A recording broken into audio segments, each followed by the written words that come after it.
hari ini, sampai sore hari ini mengatakan bahwa rekoleksi yang diadakan oleh siapapun adalah hanya untuk keluarga-keluarga bermasalah, tolong Bapak Ibu pulang saja. Nggak usah lanjut. Kalau rekoleksi adalah yang diadakan hanya untuk keluarga-keluarga bermasalah, maka Bapak Ibu masih pikiran seperti itu, nyuwun sewu, kondur mawon, pulang saja. Karena rekoleksi bukan untuk ngurusi yang bermasalah. Bermasalah itu ruangnya tempat yang lain, tempat ruang tamunya Bapak itu ngurusi permasalahan. Kalau di aula seperti ini kita rekoleksi itu bukan untuk yang bermasalah yang harus wajib ikut rekoleksi. Jadi mohon jauh-jauh dibuang pikiran bahwa rekoleksi adalah hanya untuk pasutri, hanya untuk keluarga, hanya untuk pasangan suami istri, hanya untuk mereka-mereka yang punya masalah keluarga, maka direkoleksikan. Salah. Bapak Ibu sehat, Bapak Ibu baik-baik saja, relasinya hangat terus begitu, perlu disegarkan. Ingat, dengan semua, hampir semua punya HP, ya kan? Kalau baterainya habis diapakan? Cepat-cepat buru, cepat mencari charger untuk ngecas kan? Sama, dengan itu jangan sok kuat, sok hebat, keluarganya kuat hebat, tapi kosong seperti HP tanpa baterai. Tahu-tahu mampet itu lalu ya sudah, ini meninggal dunia, meninggalkan dunia dari sukacita, dari kegembiraan. Kok apa-apa nggak ada artinya ya apa hidup saya ini? Kenapa? Karena kehilangan energi, kehilangan baterai. Maka perlu dicas. Dicas itu bukan untuk HP yang bermasalah, HP baik-baik saja nggak perlu dicas. Ibaratnya seperti itu ya, mohon dipahami itu. Kalau sore ini masih berpikir sebenarnya saya itu terpaksa datang ke sini karena saya diutus anak-anaknya, saya keluarga bermasalah, gitu kan? Mohon yang seperti itu pulang saja, nggak usah panas-panas di sini, lama-lama di sini. Kalau pikirannya seperti itu, maka saya buka pikiran itu, mari kita lihat selanjutnya. Rekoleksi apa?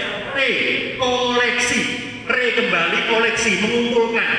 Apa yang dikumpulkan? Dua kata, kisah hidup dan kisah iman. Itu namanya rekoleksi. Jadi bagi siapapun, kalau konteksnya sudah dilakukan, pasutri, pasangan suami istri, atau pasijen karena sendiri datang, tidak ada masalah dengan laki yang sendiri datang. Kita diundang untuk punya kisah, yaitu kisah hidup dan kisah iman. Semuanya punya kisah hidup, punya cerita hidup.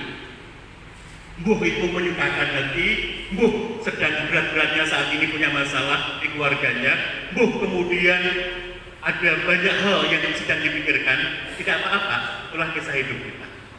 Tapi juga kita punya iman, yang membuat iman itu bisa berbicara banyak hal yang tidak mungkin menjadi mungkin karena Tuhan. Gitu.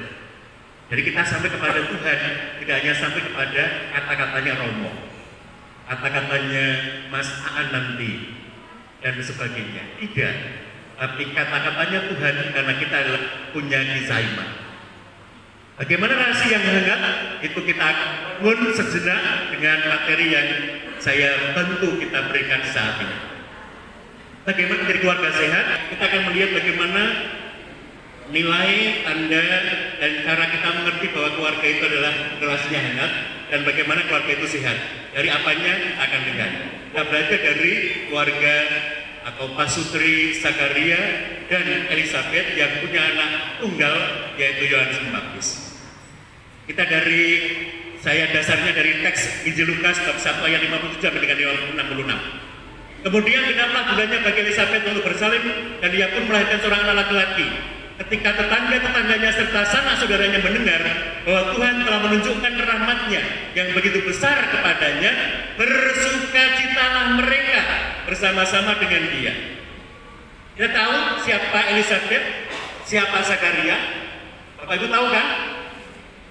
Elizabeth dikatakan mandul sebagai orang tua, sebagai perempuan, sebagai seorang ibu yang menikah dengan Zakaria seorang imam, tapi dikatakan mandul usia.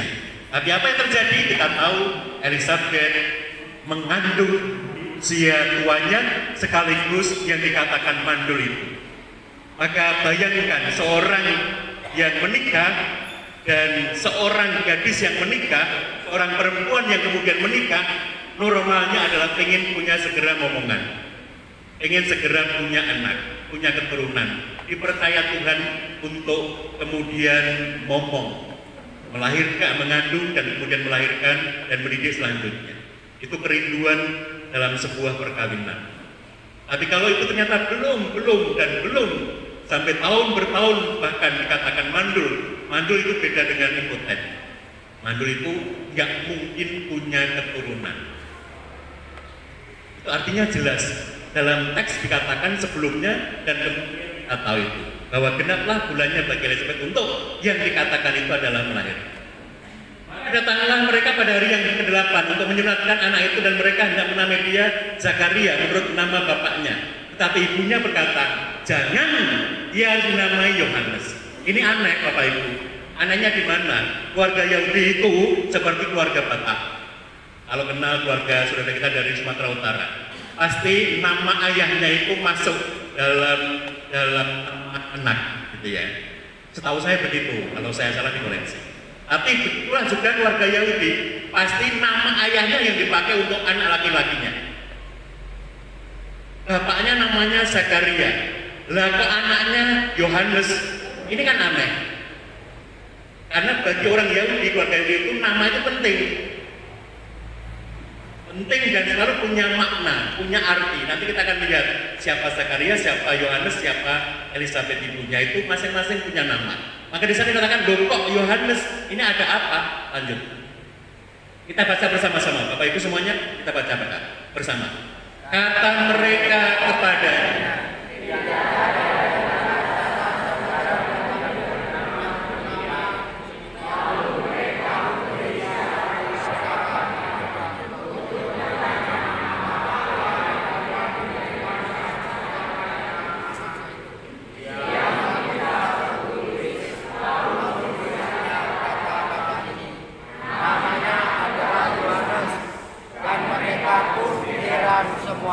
dan mereka pun semua heran. Heran kenapa? Aneh.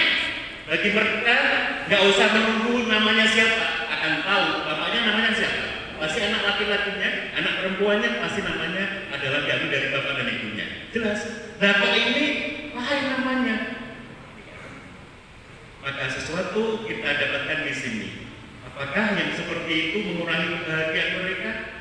Seolah-olah iya, mengurangi kebahagiaan.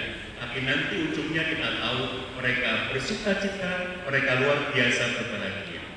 Artinya apa? Sesuatu yang aneh namun menjadi jelas. Itu tadi yang di bagian pertama, ibunya namanya Yohanes memberikan anak.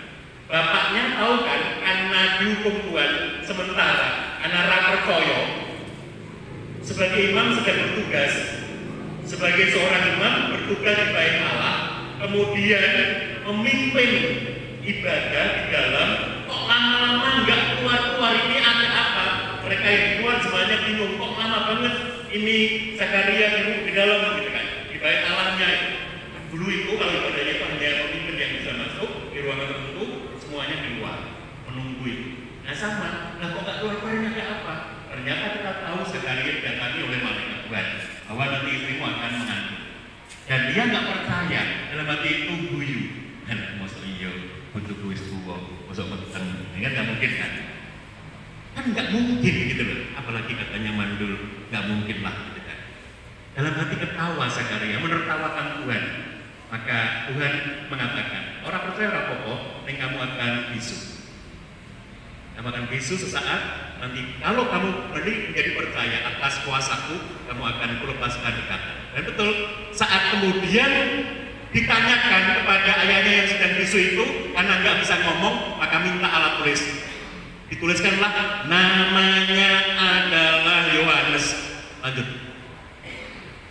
Dan seketika itu juga terbuka mulutnya dan terlepaslah lidahnya, lalu ia berkata-kata dan memuji Allah. Maka ketakutanlah semua orang yang tinggal di sekitarnya. Ini mulai takut, ya tadi sukacita, tapi mulai takut. Dan segala peristiwa itu menjadi buah tutur di seluruh pegunungan Yudea, karena aneh tadi. Dan semua orang yang mendengarnya merenungkannya dan berkata, menjadi apakah anak ini nanti? Sebab tangan Tuhan menyertai dia. Mereka sudah mulai sampai kepada Tuhan. Loh, ternyata ini bukan main-main ya. Ternyata Tuhan yang membuat. Lalu jadi anak apa nanti ya?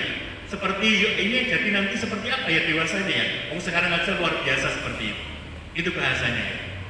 Lalu kemudian kita akan juga kalau refleksi merenungkan pengalaman Bapak Ibu, apalagi ibu-ibu yang sudah mengandung gitu ya, pernah mengandung, ya, kemudian melahirkan begitu kan. Itu kan kemudian ada pengalaman yang kemudian luar biasa. Maka di sana melahirkan dan membuka cita, ketakutan sesaat karena apa? Ini aneh, ini tidak mungkin terjadi. Karena apa? Karena aneh saja. Lalu anaknya seperti ini nanti jadi anak seperti apa? Lanjut. Dan kemudian kita tahu siapa itu.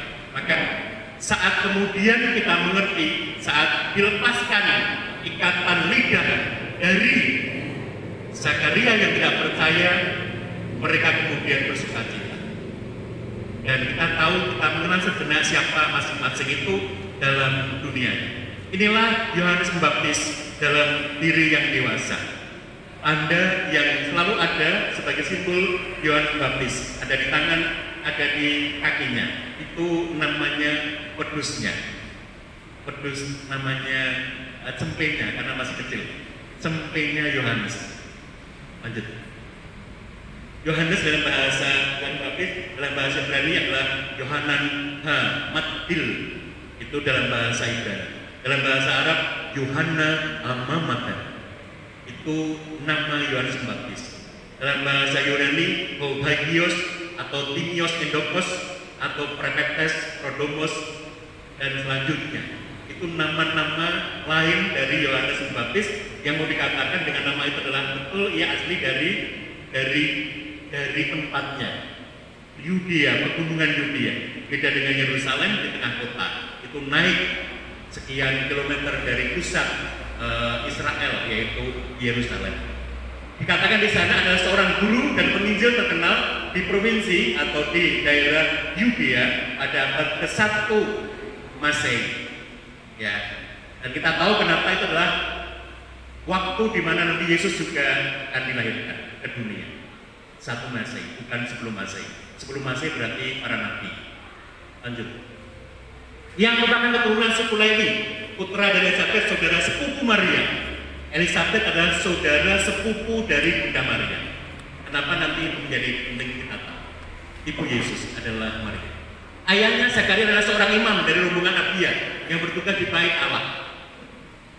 Dalam gereja Katolik, Yohanes disebutkan dengan seorang pertapa mengenakan pakaian dari bulu domba yang dipakai, yang sedang berkhotbah dan bersanding dengan seekor domba. Itu simbolnya, digambarkan seperti itulah Yohanes Pembaptis, evangelista bahasa lainnya.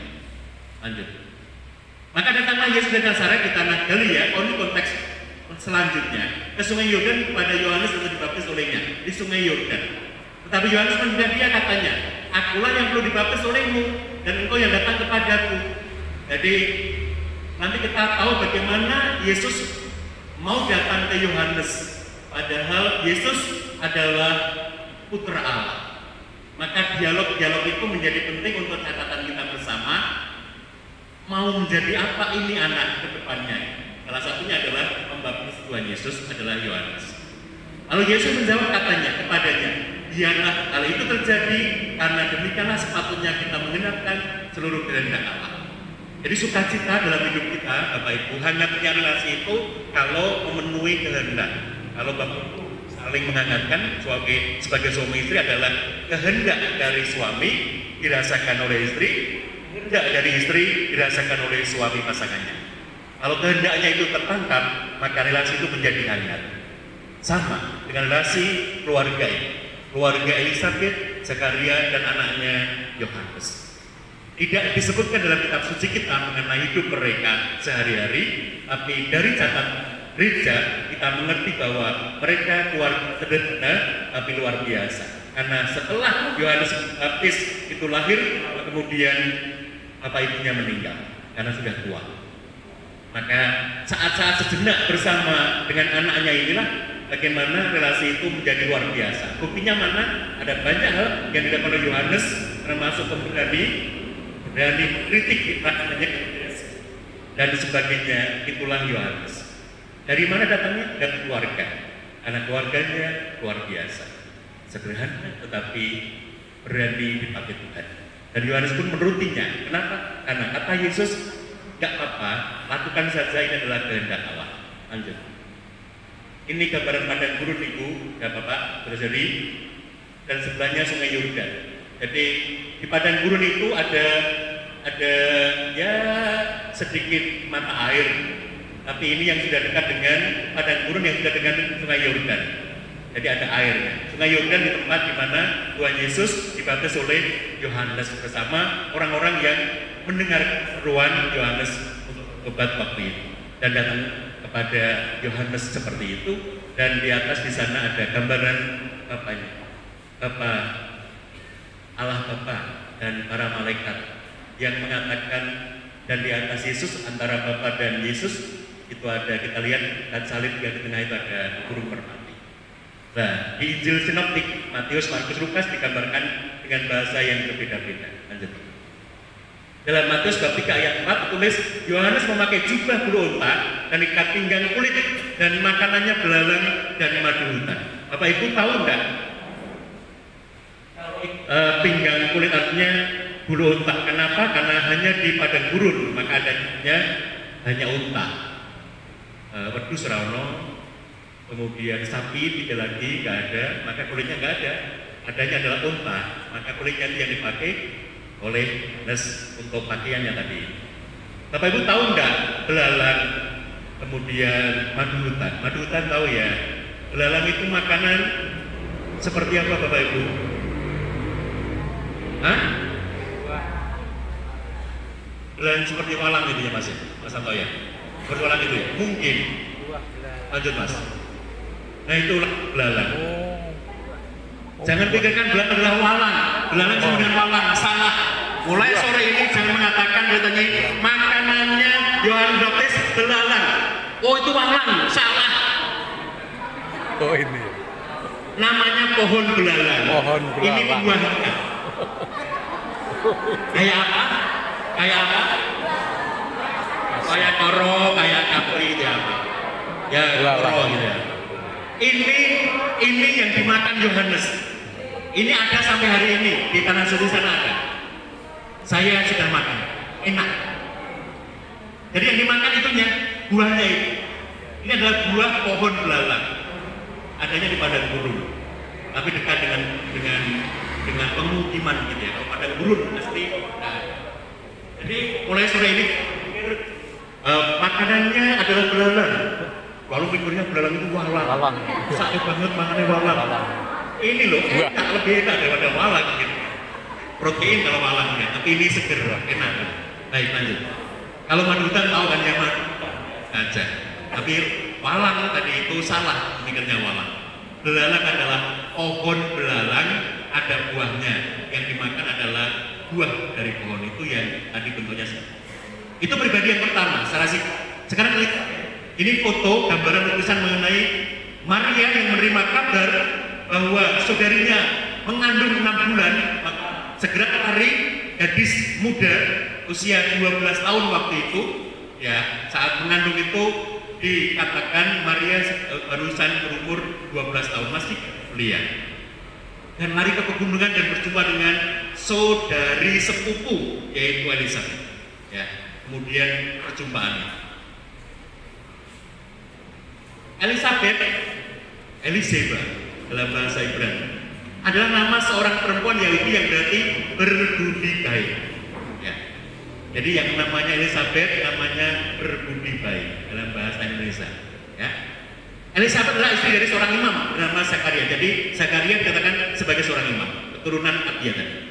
Keduanya adalah keturunan Harun. Saya berikan silsilah antara Maria dan Elizabeth, bedanya di mana? Gitu. Tinggal sebuah kota dari Yudea, ada jelas. Lama dalam perkara itu mereka tidak punya anak sebab Elizabeth mandul dan keduanya telah lanjut umurnya. Maka sekali lagi pengertian di kitab ini nggak ada, tapi sejarah gereja mengatakan tidak lama kemudian setelah mendidik Yohanes mereka berdua wafat. Zakaria dan Elizabeth meninggal dunia.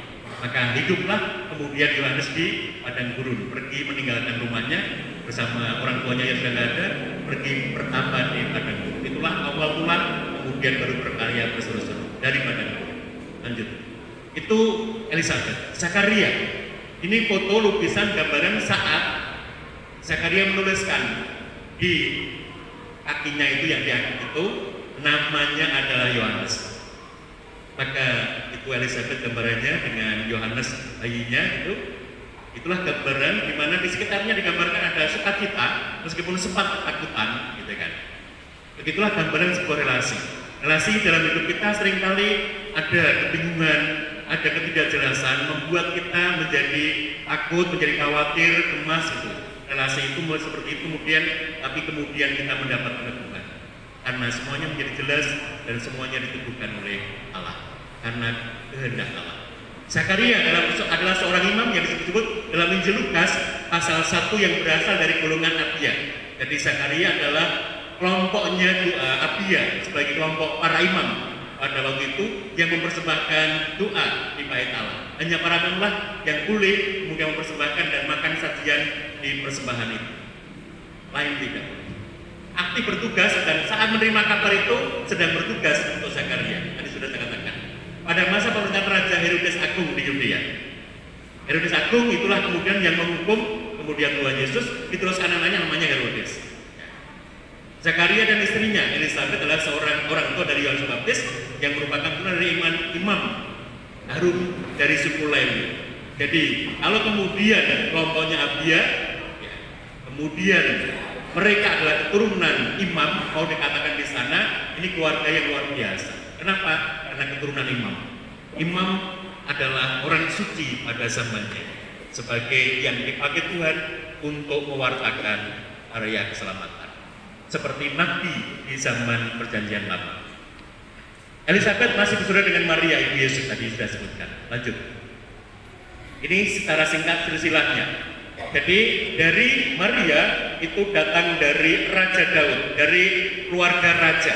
Sedangkan Elizabeth dari keluarga Imam Harun. Jadi itu bedanya. Bayangkan perjumpaan dua keturunan, satunya keluarga raja, satunya keluarga imam. Dan mereka kemudian dan dipakai Tuhan untuk Maria mengandung Yesus, untuk Elizabeth mengandung Yohanes di masa gadisnya muda Maria dan masa tuanya yang mandul Elizabeth. Terjadi gambaran singkat ini mau dikatakan itu karena memang Tuhan sudah merancang sedemikian rupa untuk keduanya. Sederhana, tapi luar biasa cara Tuhan.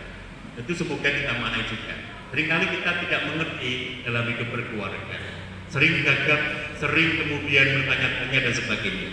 Tapi kembali kepada Tuhan semuanya jelas sebagai orang beriman. Maka Bapak Ibu, saya menyampaikan 3 kata kunci belajar dari Zakaria dan Elizabeth. Kata kunci pertama, mereka adalah keluarga beriman. Tandanya apa? Ayah seorang imam. Yohanes punya ayah, Zakaria punya ayah, adalah seorang imam. Imam yang aktif bagi Zakaria dan imam yang adalah keturunan Imam Harun. Jadi ini tanda keluarga beriman. Dan ibu penuh harapan. Bayangkan, tadi sudah saya katakan betapa rindunya seorang ibu, calon ibu yang menikah kemudian belum punya keturunan. Rindu untuk kemudian mendapatkan momongan. Maka penuh harapan adalah kata kunci beriman. Hanya orang yang berimanlah yang punya harapan. Atau orang yang berharaplah pada orang itu beriman. Dan orang Katolik pasti punya harapan, tidak kehilangan harapan. Karena kuncinya orang yang percaya kepada Tuhan adalah masih punya harapan, sekalipun seolah-olah tidak mungkin di dalam hidup, ya, sekalipun tidak mungkin dalam. Yang kedua, keluarga bersyukur. Jadi selain beriman adalah bersyukur. Ya, tema kita adalah bersyukur. Paroki ini mau bersyukur kenapa? Kalau 56 tahun berjalan, kalau kita makna itu pasti ada banyak hal yang sudah kita perlu syukuri gitu kan. Bukan saja berlalu tentu saja, paroki besar ini ya 12 stasi, masing-masing ada banyak orang luar biasa baik di antara kehidupan kita bersama sampai hari ini.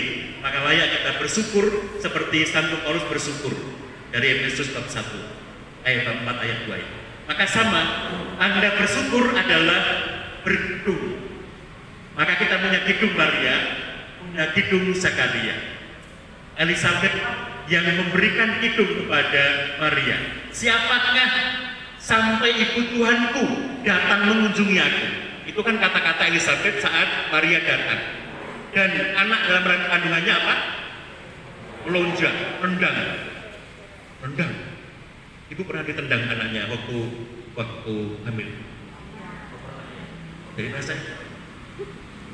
rasanya ditendang gimana? Oh, geli gimana?